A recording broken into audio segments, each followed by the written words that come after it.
Assalamualaikum warahmatullahi wabarakatuh.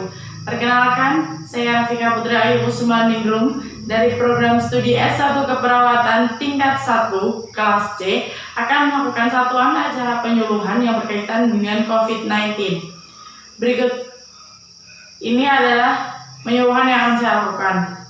Penyuluhan kali ini akan saya lakukan dengan anggota keluarga saya sendiri, yaitu dengan adik saya. Assalamualaikum, Mbak. Waalaikumsalam. Jadi di sini saya akan menjelaskan tentang COVID-19. Tahu kan ya Mbak ya, virus corona. Jadi virus corona itu kan sudah banyak diketahui orang lain. Dan virus corona itu sendiri kan sangat berbahaya. Jadi di sini kakak akan menyampaikan bagaimana sih penanganan virus corona paling tepat? Bagaimana sih cara kita menyikapi gegernya virus corona di tengah masyarakat? Nanti di sini kakak akan menjelaskan selama 30-35 menit. Oke. Apakah keberatan? Tidak. Ya oke, saya akan mulai. Yang pertama, namanya siapa? Rahmalia Putri Berliana Tayani. Oke. Nanti di sini ada beberapa pertanyaan yang akan saya sampaikan di akhir penyuluhan ini. Pertama, saya akan menjelaskan mengenai COVID. Oh iya, sebelumnya saya lupa. Di sini saya mempunyai leaflet yang akan saya sampaikan kepada Mbak Rahmalia. Ini ya Mbak. Di sini di leaflet ini sudah tertera ada gejala utama, pencegahan, hal penting yang harusnya kita ketahui tentang COVID-19 dan juga pengertian dari COVID-19 sendiri itu apa. Yang pertama di situ bisa dilihat bahwa ada pengertian ini ya, ada pengertian COVID corona. Pengertian corona adalah virus yang menyebabkan infeksi pernafasan. Infeksi pernafasan itu bagaimana, Dek? Jadi, infeksi pernafasan itu adalah gangguan pernafasan yang terjadi pada tubuh kita setelah kita terkena suatu penyakit. Dan saya mau menjelaskan ya, Dek. Kakak hari ini mau menjelaskan tentang virus ini. Virus ini itu pertama kali diketahui di kota Wuhan, ya kan, provinsi Hubei, Cina. Dan hari ini keadaan di Indonesia sudah semakin parah dengan perkembangan terakhir 1 April 2020. Jumlah penduduk Indonesia yang terjangkit sebanyak 106.677 dengan kesembuhan 152 dan kematiannya sekitar 100 atau 100-an. Saya lupa pastinya. Hal ini pasti sangat mencemaskan untuk kita, ya kan, Dek? Nah, ini adik kan tahu kakaknya ini bisa sering keluar rumah. Mama juga sering keluar rumah untuk kerja, begitu pun juga papa. Lah itu bagaimana sih cara kita tahu gejala awal dari COVID-19 ini itu apa? Gejala awal dari COVID-19 yang paling mudah kita temui adalah demam. Demam ini seberapa sih kawan-kawan? Demam yang kita ketahui itu setinggi 38 derajat Celcius. Padahal suhu tubuh normal seorang hanya maksimal 37-37,5 derajat Celcius. Yang kedua adalah batuk kering. Batuk kering ini batuknya seperti apa? Batuk kering di sini tuh batuknya tidak berdahak, soalnya tapi tidak mengeluarkan dahak ataupun lendir. Dan biasanya dari batuk kering itu kita akan mengalami kesusahan dalam menelan makanan. Yang selanjutnya itu ada sesak nafas. Jadi saat kita sudah kena si virus COVID-19 atau disebutnya virus corona, kita itu nanti bakal terkena yang namanya sesak nafas. Karena tadi sudah dijelaskan di awal bahwa COVID-19 itu menginfeksi bagian paru-paru kita. Dengan paru-paru adalah pusat pernafasan dari tubuh. Kan? Selanjutnya di situ ada cara melindungi diri.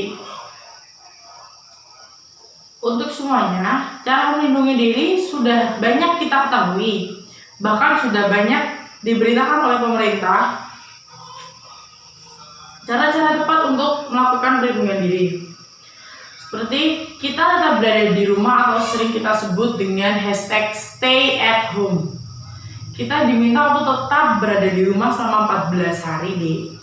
Selama 14 hari itu nanti adik bisa tahu tubuh adik itu terjangkit ataupun tidak. Tapi kalau dalam 14 hari itu adik keluar di hari 10 dan ternyata adik terjangkit, hal itu tidak akan terdeteksi saat adik berangkat sekolah.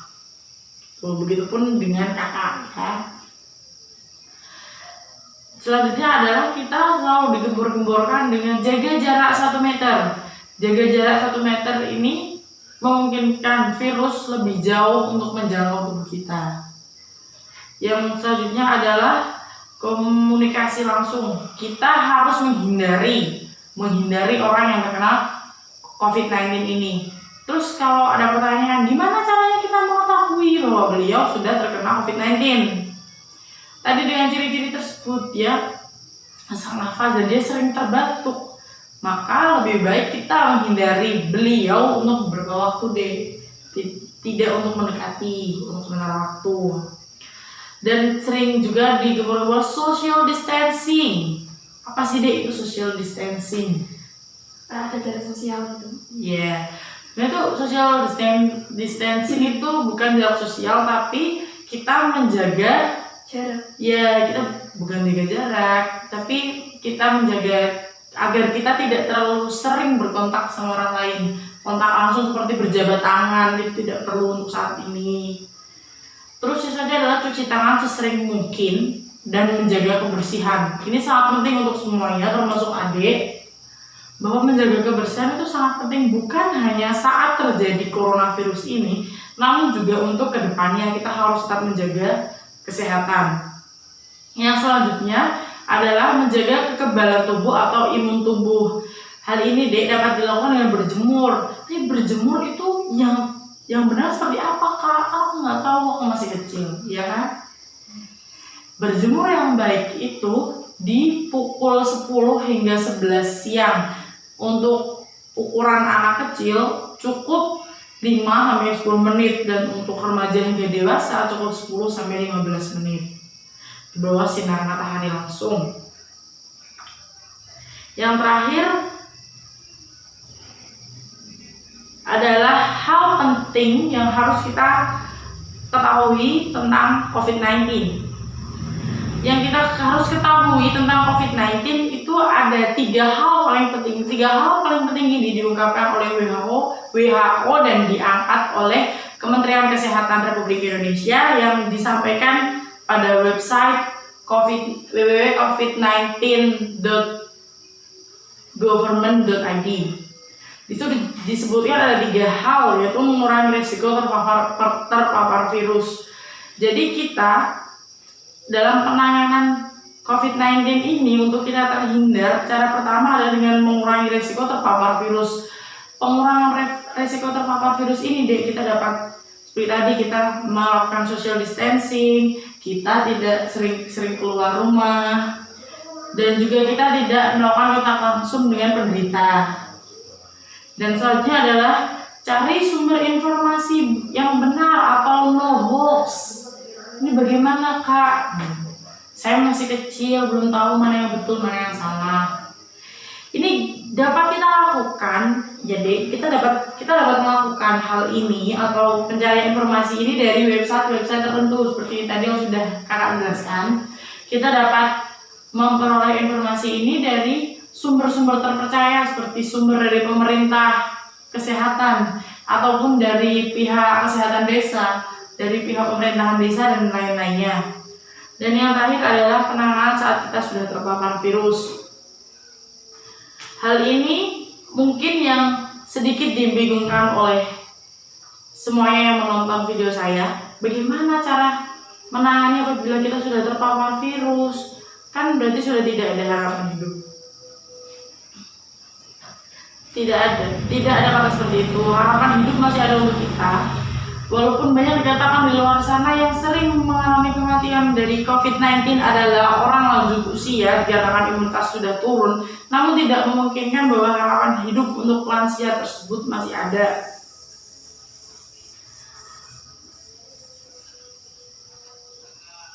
Biasanya ciri-ciri Anda sudah terpapar itu seperti kelompok lansia. Kelompok lansia itu mereka sering merasakan lelah yang berlebihan, itu mungkin menandakan bahwa mereka terpapar virus corona. Selanjutnya adalah Anda merasa tidak sehat. Jadi kalau adik merasa sudah tidak sehat, mungkin bisa saja seperti batuk atau demam yang terlalu tinggi selama 9 hari lebih, itu mungkin bisa saja terpapar. Dan selanjutnya kita tidak melakukan social distancing, di situ kemungkinan besar kita bisa sakit ya, kita lebih mudah untuk terjangkit penyakit. Terus kalau sudah terjangkit itu seperti apa? Harus bagaimana?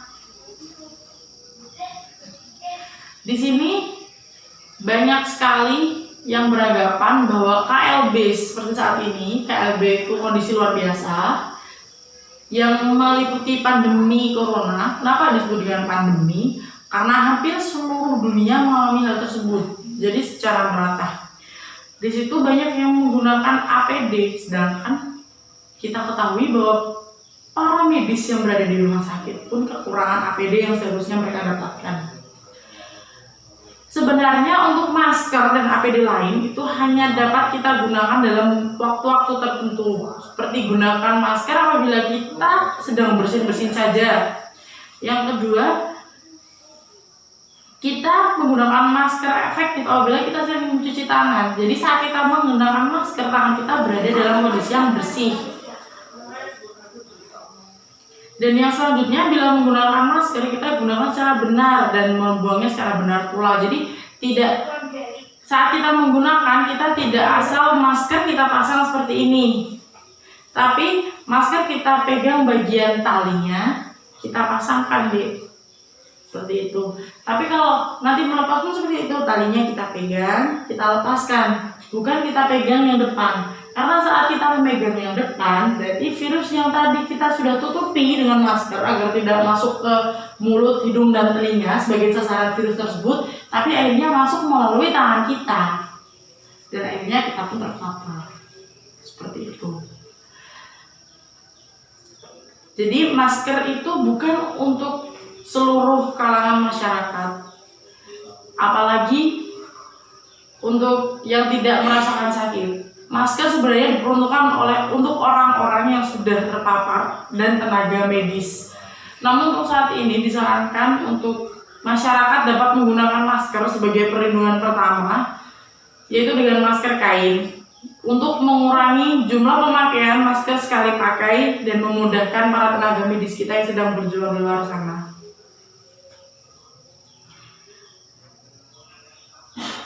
Selain itu, orang yang dapat menggunakan masker, batuk dan demam atau yang merawat suspek corona. Jadi orang yang udah batuk, demam dan merawat itu yang berhak menggunakan masker. Ya, dengan syarat, ini banyak banget syaratnya, akan saya bacakan. Ini peraturan dari WHO ya, di WHO itu Badan Obat Sedunia. Tahu kan ya? Badan Obat Dunia, kalau di Indonesia ada BPOM gitu. Itu sebelum memasang masker, cuci tangan pakai sabun dan air mengalir atau cairan pembersih tangan minimal alkohol 60%. Namun perlu kita ingat saat kita telah menggunakan alkohol 60% untuk kita tidak mendekati sumber api Karena saat kita sudah yang sering kita sebutin sanitizer, itu kan ada alkoholnya. Alkohol itu biasanya gimana? Disemprotin nih ya kan? Saat disemprotin itu kan ada alkoholnya. Saat kamu mendekat ke api, alkohol itu tanganmu dapat tersulut oleh api karena alkohol itu bisa terbakar gitu. Jadi lebih hati-hati dalam penggunaan sanitizer. Yang kedua adalah pasang masker untuk menutupi mulut dan hidung dan pastikan tidak ada sela antara wajah dan masker. Jadi masker dan wajah kita itu pepet seperti ini, langsung pepet untuk menghindari ada virus yang masuk ke dalam wajah kita, terutama bagian mata, hidung, dan mulut. Yang selanjutnya, hindari menyentuh masker saat digunakan. Jadi kalau pas pakai masker jangan begini, soalnya jangan ditaruh, ya kan? Yang selanjutnya adalah ganti masker basah dengan yang baru. Dan jangan gunakan kembali masker yang pernah digunakan. Ini kalau untuk masker sekali pakai, tapi untuk masker sekarang bisa kita cuci. Setelah kita cuci, jemur di bawah terik matahari langsung, biar virus itu mati, gitu ya. Yang terakhir untuk membuka masker. Langkah untuk membuka masker seperti apa? Lepaskan dari belakang, jangan sentuh bagian depan masker. Jadi kita memang membukanya dari tali tersebut, tali si masker.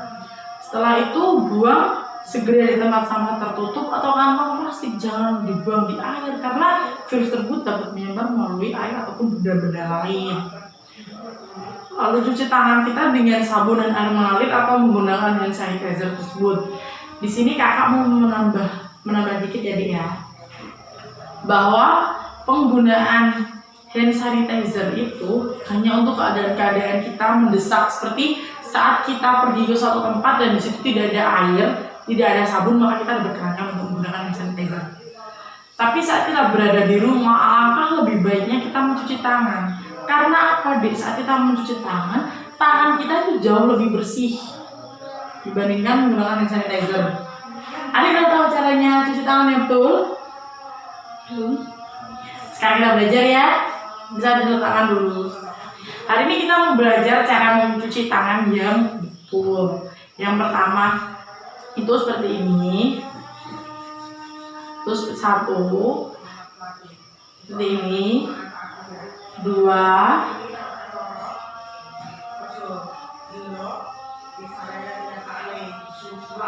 tiga,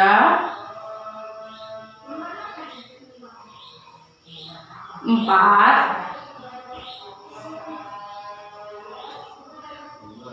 lima. Setelah itu kita gini, dan kalau mematikan keran air, gunakanlah siku agar kuman yang menempel pada tempat kita membuka keran air tidak menempel lagi pada tangan kita. Bagaimana Dik? Apakah Adik udah paham? Udah. Sekarang saya punya pertanyaan sedikit untuk Adik ya. Apa itu COVID-19? Tadi sudah saya jelaskan. COVID-19 adalah virus yang menyebabkan infeksi pernafasan. Ya, betul. Itu secara gampangnya kayak gitu ya. Yang kedua, apa saja yang berkaitan dengan COVID-19? Demam, sesak napas, batuk kering. Itu berarti gejalanya. Berarti untuk penanganannya,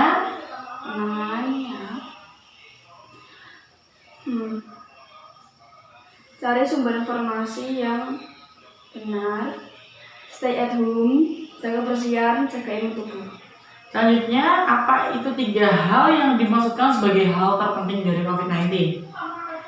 Dalam mengurangi risiko terpapar virus, cari sumber informasi yang benar, no hoax. Penanganan saat kita sudah terpapar virus. Jadi intinya virus itu sangat berbahaya deh.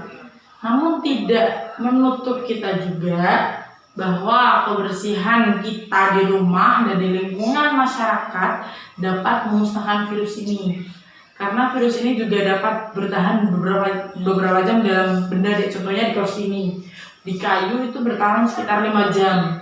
Jadi apabila seseorang terkena atau suspek COVID-19 memegang kayu ini, lalu dia pulang, maka apakah kita terhindar dari COVID-19? Tidak. Kita akan terkena saat kita juga memegang benda itu sebelum benda itu berwaktu 5 jam setelah dipegang. Terus untuk adik saya dan untuk semua yang menonton, bahwa kurangilah bepergian, tetap pertahankan social distancing, dan juga kurangilah menerima tamu untuk sementara waktu agar kita semua terhindar dari virus COVID-19 ini atau coronavirus disease, dan kita dapat sehat selalu. Sekian dari saya. Wabillahi taufiq wal hidayah. Wassalamualaikum warahmatullahi wabarakatuh.